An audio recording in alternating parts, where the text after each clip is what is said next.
2013, explosion was heard. People were shouting, attacking the scene. That was the Little India riot that happened in 2 years back then. And today we are going to analyze this case study and to identify the conflict management that was being used here. Good morning everyone, my name is Pei and they are my team member Wenqian, Rohang, Wei Ling and Amy. So before we move on to a detailed presentation, let us take a look at the overview. I'll be discussing about a little background of Little India, followed by a sequence of events and factors led to the riots. Next, Wenqian will be talking about how did the police approach the situation at that very moment and a comparison between the two phases. Then, Rohan will be talking about the aftermath right after the riots. And follow then, additional recommendation will be given by Wei Ling. And lastly, Amy will give us lessons learned through this case study and a conclusion. So, Little India, in the past, Tamil immigrants who reside under the British policies of ethnic segregations. However, currently, it's not solely a Tamil neighborhood due to the People Actions Party policies about racial harmony. And with the growth in the number of foreign workers in Singapore, Little India has been a very hot spot for them to hang out during their free time.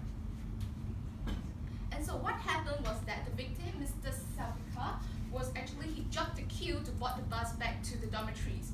And the foreign workers were unhappy about it and hence complained to the timekeeper, Madam Wong.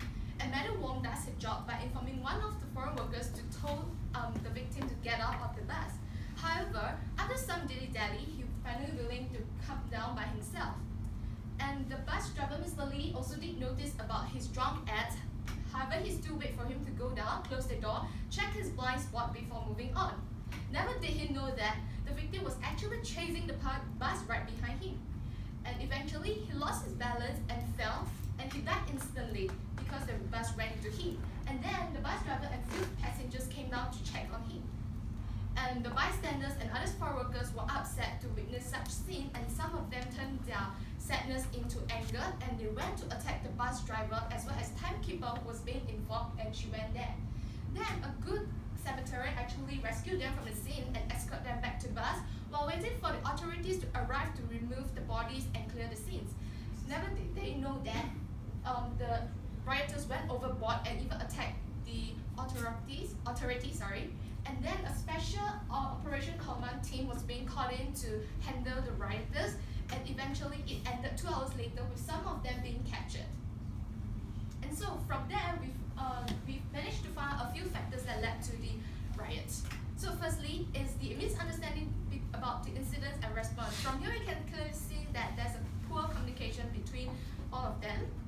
And why is that? Because the crowd had a very emotional reactions to the accidents. It influenced their thinking process, hence they can't think right straight. And then the crowd was also unsure of truth, hence rumors were being passed over the foreign workers, and then they were too quick to pass off a judgment. And next, cultural psychology of the crowd also influenced them because they have a sympathy towards to their fellow brother, hence they tends to look out for each another. And lastly, alcohol and intoxications. With that, it impaired attention and cognitive process and memory. Also, it leads to aggressions. And lastly, overreact to perceived threats or justice. Hence, all these factors led to the riot.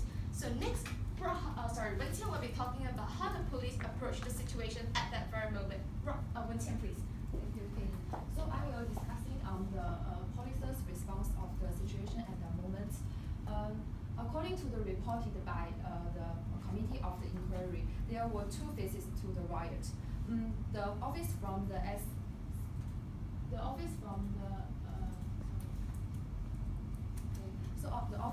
SPF and SCDF arrived shortly to extricate the dead body from the scene and also rescue the bus driver and the timekeeper from the bus. The accommodating conflict response was being used here. I will further expand it later on in the next slides. And the mob didn't obey, but when worse. They became aggressive towards the SPF officers and also the SCDF officers. And thus, it is eventually lead to phase 2 of the riot. The activation of the Special Operation Command, as seen as the side of the slides. It is a specialist SPF squad trained in riot control.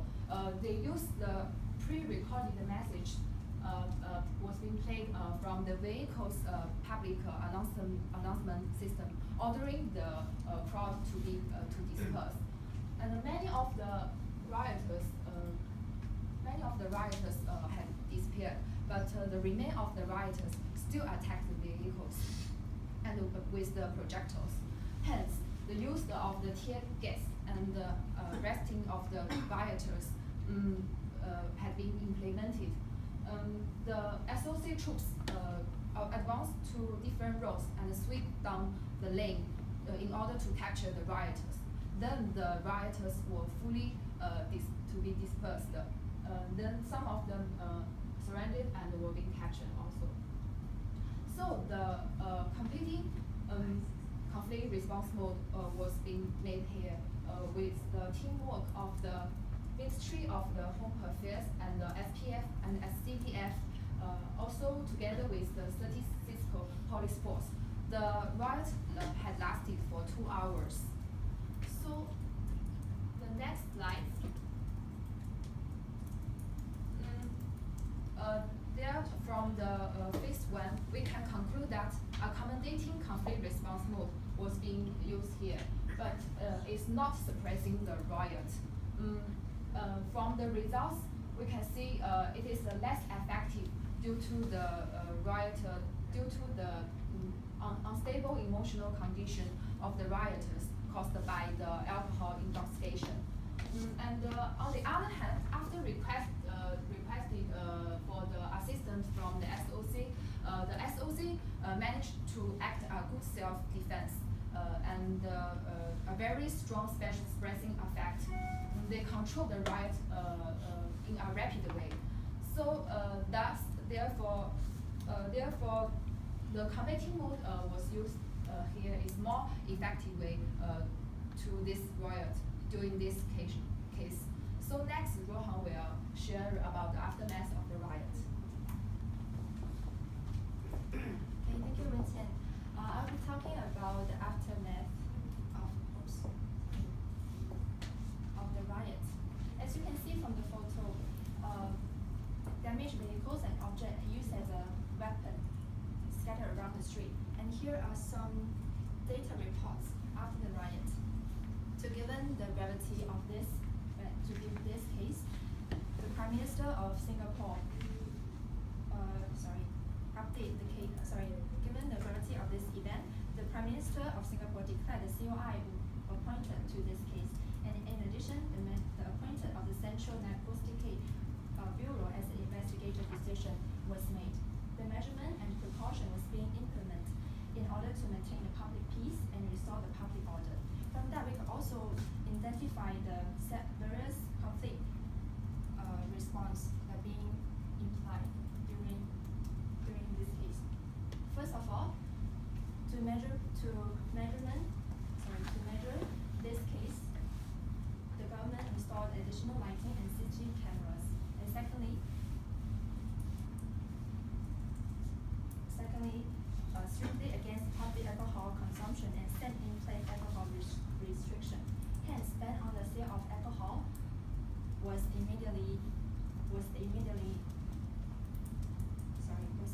after the riot. Even though alcohol was not direct cause of the riot, it was the major facts among the others to the nature of and to acceleration the event. As alcohol assumption is toxication after the human behavior and reaction. The conflict response mode being applied was competing. Competing means to act in an assertive way. And this response and this approach is to only for the emergency and when you need a quick and decisive reaction. Hence, furthermore, the other measurement of the riot is to reduce congregation and crowd by increasing the more service and amenities.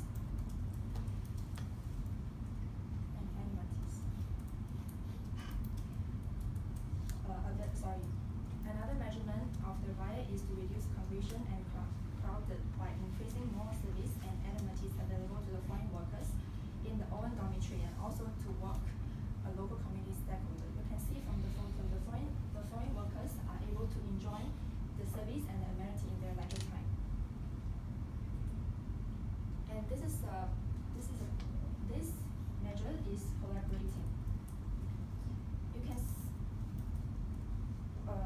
collaborating seeks win-win outcome using advanced skills and strategies involving time commitment in seeking both parties' concern. Prime Minister Lee also mentioned that the dormitory constructing of dormitory will be sped up and built in the next few years in order to achieve win-win outcome. In order to achieve a win-win outcome, standing in another party position to think and to listen actively and impassively also are needed. Therefore, another measurement has been performed is having the dialogue session with the foreign workers. So therefore, you can see the photo on the left. You can see the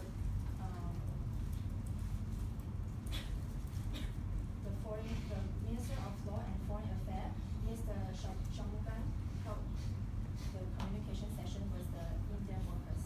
I will pass the presentation to Li. Thank you.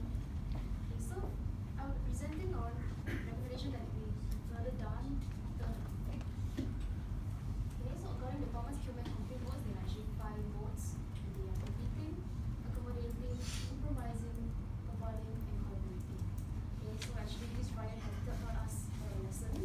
Okay, we actually reviewed that we actually casted some social boundary and regrets on the followings. Right? So which of the complete modes are the most effective? Okay. So we would like to use this information. Okay, so one way is to increase the dormitories and upgrade the dormitories. Maybe we can have a movie theater and some garden to give them a better and homely environment for them to live in, especially after a long hard day. I'm sure that all of you have seen them work actually from Monday to Sunday, especially at construction site. And I think they deserve it since whatever the work they do is actually to upgrade our country.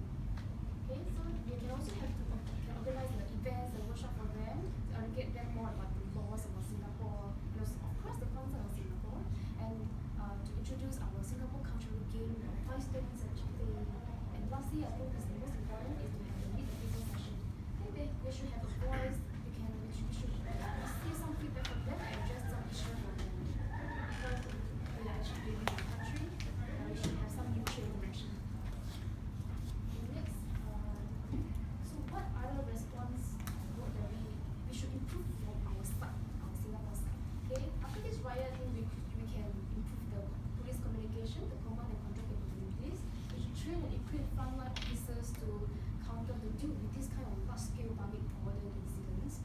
And we can increase the police manpower resources, and more importantly, to cut down the layers of approval and time to activation. And lastly, we can build on the abilities of the police and SBF to respond to concerted and coordinated police. Right? Next, I will pass it to Amy. She will be sharing with us the lesson learned and the conclusion of this presentation. Thank you. So I'm sharing about the lesson learned from this Little India Riot. I'm going to start with this quote. It says that the most important thing in communication is hearing what isn't being said. Okay, firstly, we should be thankful and grateful for what we are having right now. We shouldn't have complained and we shouldn't complain of what we are in our lives. So and do things in our clear and conscious.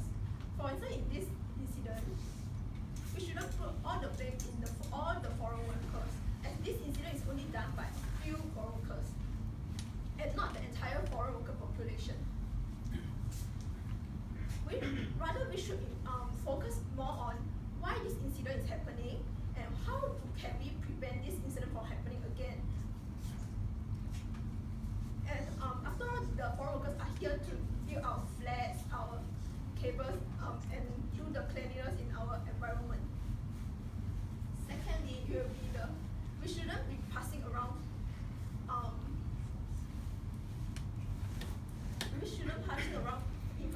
that are, we shouldn't jump into conclusions that are without supporting facts. For instance, in this incidents, the foreign worker tend to jump into conclusion without even finding out what's the the whole process of this incident happening. So incorrect messages are spread around very quickly, resulting in this undesirable situation. In our workplace, we should always have full understanding in any news or situation before jumping into conclusion and making any irrelevant judgment before that may mislead you and other people. Thirdly, it is necessary to have strong interpersonal communication skills and effective communication skills. We should learn to listen, be aware of other people's emotions, empathize, and encourage them. As for strong interpersonal communication skills, we should give and collect information, influence the attitude of others and the behavior of others. And there's many other more. In conclusion, it's always good to maintain good relationships with people and avoid conflict with one another. If conflict really do happen, we should think of the best win-win situation to solve the problem. Thirdly, we should always remember the conflict response mode, and as it is useful to apply different. It is important to apply different modes in different situations. Lastly, a strong interpersonal communication skill, effective communication skill is actually important and useful in our real life situations. And this is the source that we have obtained for our research. And we have come to the end of our presentation. Thank you.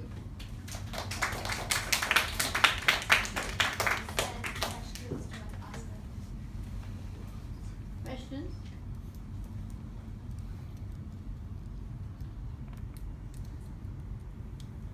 Come on, don't be shy.